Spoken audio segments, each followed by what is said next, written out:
Well intended as they might have been, President Barack Obama's protections for transgender students were on shaky ground from the get-go. As quickly as the Obama administration rolled out the protections last year, the Trump administration on Wednesday revoked them, saying they were devised without enough legal analysis. All told, it took little more than the stroke of the new Attorney General's pen to undo one of Obama's signature civil rights initiatives. Then again, it didn't take much more than the stroke of a pen to enact the protections, either, and that was ultimately what doomed them when President Trump took office. Last May, as national debate over transgender rights was reaching a boiling point, the Obama administration directed schools across the country to allow transgender students to use bathrooms, locker rooms and other facilities that match their gender identity rather than their sex assigned at birth. The directive came in the form of a Dear Colleague letter to educational institutions. In it, administration officials said barring students from bathrooms that matched their gender identities amounted to sex discrimination, violating Title IX, one of the nation's premier anti-discrimination laws. Schools were required to provide transgender students equal access to educational programs and activities even in circumstances in which other students, parents, or community members raise objections or concerns. The letter read, "The desire to accommodate others' discomfort cannot justify a policy that singles out and disadvantages a particular class of students." Stern language, to be sure, but it didn't carry the force of law. The letter was merely guidance explaining the administration's position on the rights of transgender students. Still, the threat to schools was clear: play by our rules or we'll cut off your federal funding. The LGBT community and allies cheered the new guidance, saying it was necessary to make transgender students feel safe and welcome. But social conservatives and others argued it amounted to an intrusion by the federal government, and in some cases a trampling of state and local policies. Texas Lieutenant Gov. Dan Patrick, R., called it blackmail. In a post that proved somewhat prescient, Washington Post blogger Ed Rogers wrote at the time, "This is exactly the type of rule-by-fiat approach that has given rise to the frustration that has now produced Donald Trump." From one perspective, the Obama administration kicked the hornet's nest. The directive came at a time when the country was embroiled in a bitter fight over transgender rights, prompted in part by debate over North Carolina's bathroom bill, which bans transgender people from using bathrooms that don't correspond to their biological sex. On top of that, multiple lawsuits addressing bathroom access were already underway in federal court, raising questions about whether such a directive was necessary. But supporters contended the protections could hardly have come at a better time.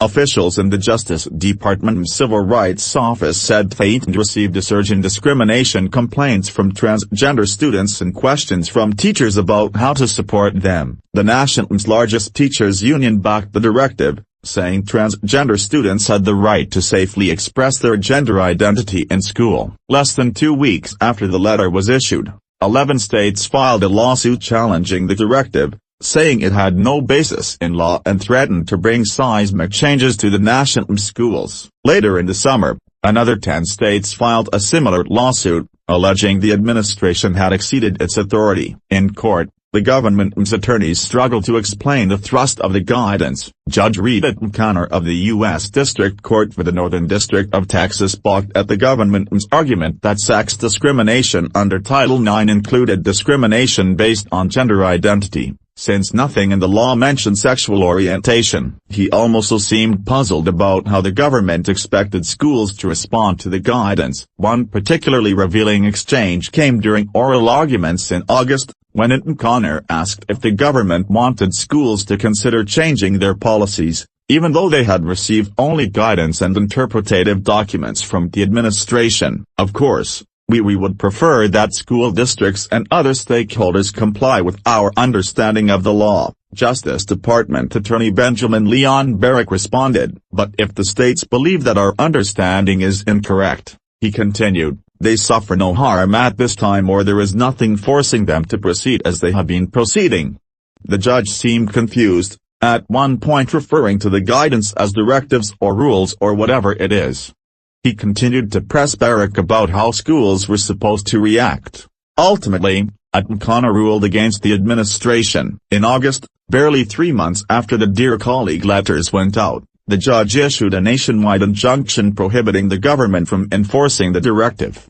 Administration officials, the judge said, should have treated it more like a formal agency rule, allowing schools and members of the public to weigh in beforehand. The protections were still blocked by the injunction going into Wednesday, when the Trump administration sent a Dear Colleague letter of its own instructing schools to disregard what the Obama administration told them. It didn't offer any new guidance, saying only that the old directive needed to be withdrawn because it created confusion, drew legal challenges and didn't allow enough input from states and school districts. As the Post reported, the Obama administration's directive did prompt some school districts to revise or update their policies to accommodate transgender students accordingly. A court also cited the administration's position in a ruling in a lawsuit by Gavin Grimm, a transgender high schooler who sued his school for barring him from the boys' bathroom. But the directive's lasting impact seems to have been more symbolic than legal. Many transgender students and their allies said the measure made them feel validated, and assured them that they had an ally in the federal government. This guidance was developed and issued to support transgender students because the reality is that transgender students are far more likely to face severe violence and discrimination at school than their peers, placing them at greatly increased risk of suicide and self-harm as a result. Eliza Byard, executive director of the advocacy group GLSEN, said in a statement Wednesday. When students are allowed to be themselves, they thrive. This guidance changes and saves lives and hurts no one. It should not be withdrawn. Grimm, whose lawsuit over bathroom rights is slated for oral arguments in the U.S. Supreme Court next month, called the directive incredibly empowering and said he was disheartened to learn about the Trump administration's decision. It certainly bolstered the hope, Grimm told the Post Wednesday, that the future for transgender students was looking up in a way that it had. Keith Ellison of Minnesota, one of the leading candidates to chair the Democratic National Committee, left open the possibility of pushing for the impeachment of President Donald Trump, in a break with House Minority Leader Nancy Pelosi just days ahead of the DNC election. Ellison, who is locked in a competitive but largely amicable race with former Secretary of Labor Tom Perez for the reins of the party, carved out the most aggressive anti-Trump posture during a debate among 8 contenders Wednesday night broadcast on CNN. Donald Trump has already done a number of things which legitimately raise the question of impeachment,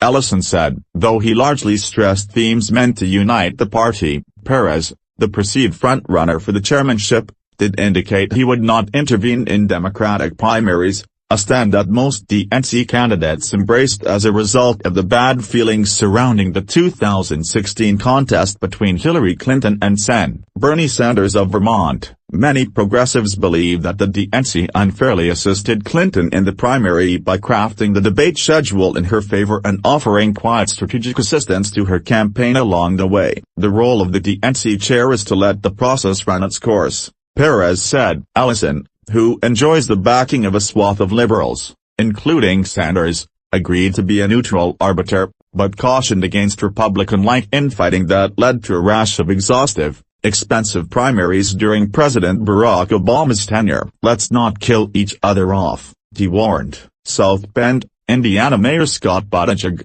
a long-shot candidate, presented himself as a younger leader from outside of Washington with fresh ideas who could appeal to Americans in the Midwest that abandoned Clinton for Trump in 2016. This idea that this is going to be a factional struggle between the Bernie wing and the establishment wing is missing the point. We've got to take it to the real opposition, which is the Republicans, he said. We've got to look forward, not back. We're all in this together. That's got to be our message. South Carolina Democratic Party Chairman Jaime Harrison stressed his time as a party chairman as key for a job that is largely about how to prioritize, organize and raise funds. We have to fight Republicans. We can't fight each other, he said. It is irresistible for some activists and journalists to frame the race for DNC chair as a second act of the prolonged 2016 contest of Sanders versus Clinton, with Ellison and Perez serving as respective symbolic stand-ins. But insiders who have worked at a party committee stress that the job is more about managerial prowess than message